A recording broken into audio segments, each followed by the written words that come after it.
Hello नमस्कार दोस्तों, मैं अमोल कासर आपका स्वागत करता हूँ। दोस्तों, बोर्ड एग्जाम 2024 का टाइम टेबल आ चुका है और अपने ऑफिशियल वेबसाइट पे ही आ चुका है बोर्ड के।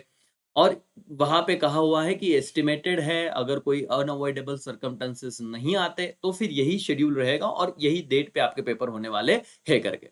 अब इस पर्टिकुलर वीडियो में मैं क्या डिस्कस करने वाला हूँ, बहुत सारे बच्चों को मतलब ये टाइम टेबल आपको पता है, आई नो बहुत सारे बच्चों को पता चल चुका है। लेकिन यहाँ पे आप ये देखोगे कि आप अपने इस शेड्यूल को देख के प्लानिंग कैसे करोगे। जो मैथ्स वाले स्टूडेंट है, कितने दिन हॉलीडेज है ये पता होना चाहिए। जिनका मैथ्स नहीं है, अकाउंट को करीब करीब आप लोगों को 6 से 7 दिन छुट्टियां है। और मैं तो कहता हूं तभी पूरा अकाउंट अगर हम करेंगे प्रैक्टिस तो भी हमें आउट ऑफ मार्क्स मिलने ही चाहिए, तो आप बिल्कुल टेंशन मत लीजिए।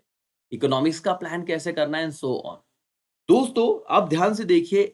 इस एट द सेम टाइम मैं कहना चाहूंगा कि जिन बच्चों का हिंदी है, उन बच्चों को टाइम ही नहीं है पढ़ने को। मतलब सर, आप देखिए इस शेड्यूल को। 21 फरवरी 2024 को आपका इंग्लिश का पेपर है, 80 मार्क्स का। 11 से 2 3 घंटे में आपको पेपर देना है। ये पीडीएफ आपको अपने टेलीग्राम चैनल पे मिल जाएगा, अमोल कासार AKCA। आप जाइए टेलीग्राम चैनल देखिए, आपको पीडीएफ मिल जाएगा। डाउनलोड करके आप उसका प्रिंट आउट निकाल के अपने स्टडी टेबल के सामने लगा दीजिए। 21 तारीख को जैसे ही स्टूडेंट इंग्लिश का पेपर दे के आएगा, अब देखिए हिंदी का पेपर तुरंत 22 को है।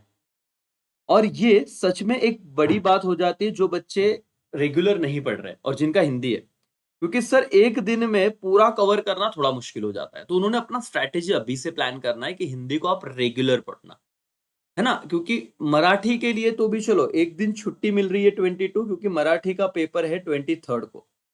तो आफ्टर इंग्लिश एक दिन हॉलीडे और फिर आएगा मराठी का पेपर।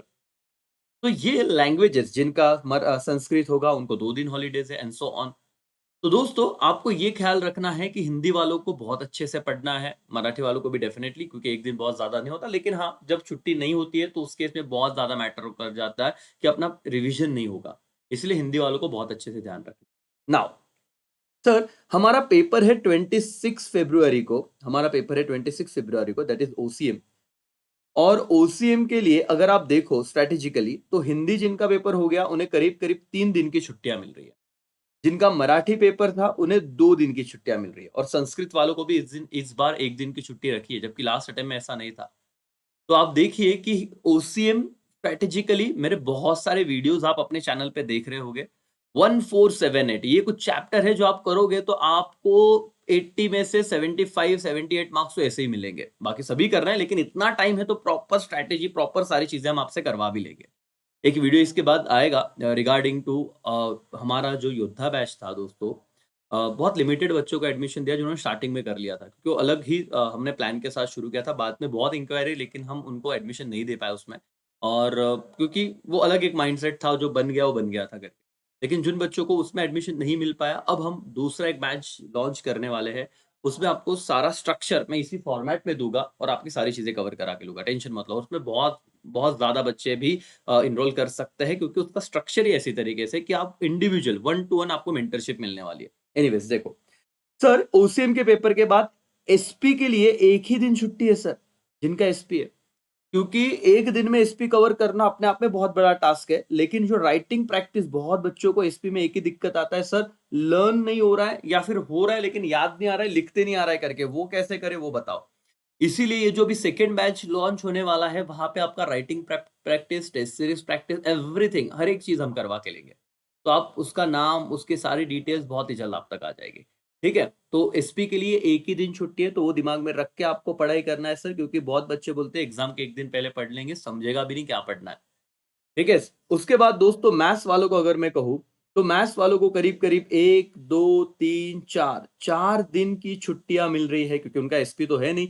तो सर 4 दिन के हॉलीडेज के बाद उन्हें मैथ्स का पेपर देना है। तो 4 दिन बहुत होते हैं सर, है ना। आप 2 दिन मैथ्स 1 पढ़ लीजिए, 2 दिन मैथ्स 2 पढ़ लीजिए, और आपका पेपर तो सही जाएगा। तो वो भी आपको टेंशन नहीं है। एनालिसिस ये देखो, हॉलीडेज देखना बहुत जरूरी है, क्योंकि इससे आपका प्रिपरेशन और प्लानिंग का एक तरीका बदल जाता है। उसके बाद दोस्तों, जिनका मैथ्स है उन बच्चों को मैथ्स के बाद कितनी हॉलीडेज है अकाउंट्स के लिए, 1 2 3 4। लेकिन जिनका SP है वो जरा देखिए, 1 2 3 4 5 6 7 छुट्टियां है। और फिर आपको पेपर देना है अकाउंट्स का। तो पूरा का पूरा अकाउंट एसपी वालों का तो इधर ही रिवाइज़ हो जाएगा और मैथ्स जिनका है तो भी 4 दिन बहुत होते हैं सर, है ना? और लेकिन इन 8 दिनों में जिनका एसपी था, कैसे हम इकोनॉमिक्स को डील कर सकते हैं? इकोनॉमिक्स को एक ही दिन छुट्टी मिल रही है, 9 तारीख को आपका इकोनॉमिक्स का पेपर है। ये आपका शेड्यूल है दोस्तों। ये पीडीएफ आप प्रिंट आउट कर लीजिए, अपने घर में लगा दीजिए सर, क्योंकि कितना हॉलिडेज़ है, क्या प्लान है, क्या पढ़ना है, ये सारी चीज़ें हम कर सकते हैं और ट्रस्ट मी बोर्ड एग्ज़ाम में हम बहुत अच्छे से अभी से अगर मैं आपको गाइड करूँगा तो हम करीब-करीब हर एक बच्चा, हर एक स्टूडेंट सर 90 प्लस मिनिमम जा सकता है। आप कॉलेज टॉपर भी बन सकते हो। मेरे कुछ प्लेलिस्ट देखिए क्योंकि क्या हो रहा है ना ऑनलाइन में अभी आपको डर नहीं लग रहा है, अभी आप प्रेशराइज़ नहीं हो, तो आप अभी ऑनलाइन देख नहीं रहे हो। लेकिन यही चीज़ आप 2-3 महीने पहले देखते हो और फिर आपको रियलाइज़ होता है यार पहले से देखा होता ना तो बहुत अच्छा मार्क्स आ जाता। तो इसलिए दोस्तों एवरीडे जो भी अभी लेक्चर्स आएँगे किसी चैनल पे आप सब देखिए। अकाउंट इको, सीएसपी जिन बच्चों को योद्धा बैच में एनरोलमेंट नहीं हो पाए क्योंकि हमने एक अलग माइंडसेट से, एक अलग ऑब्जेक्टिव से बैच शुरू की थी। उसमें जितने भी हो गए एडमिशन स्टार्टिंग में उतने डन थे। जितने नहीं हो पाए आई नो कि बहुत मैसेजेस मुझे आए, रिवर्ट बैक नहीं हो पाया बट ठीक है, अभी जो चीज़ होने वाली है लॉन्च उसमें सब बच्चों को उसमें इक्वली एंट्रेंस दिया जाएगा, मैक्सिमम बच्चों को वहाँ पे एनरोलमेंट रहेगा। इंडिविजुअल मेंटरशिप रहेगा, टेस्ट सीरीज़ रहेगा, रेगुलर टारगेट्स रहेंगे, सारी चीज़ें रहेंगी करके। ठीक है? तो आप बिल्कुल टेंशन मत लो, आपकी पढ़ाई करवाने की ज़िम्मेदारी हमारी रहेगी। चलो दोस्तों, इसी मैसेज के साथ मैं रुकता हूँ। Thank you so much, bye bye, take care, जय हिंद, जय भारत और ऑल द बेस्ट पेपर हम बहुत तोड़ के ना लिखेंगे करके। चलो, थैंक यू सो मच।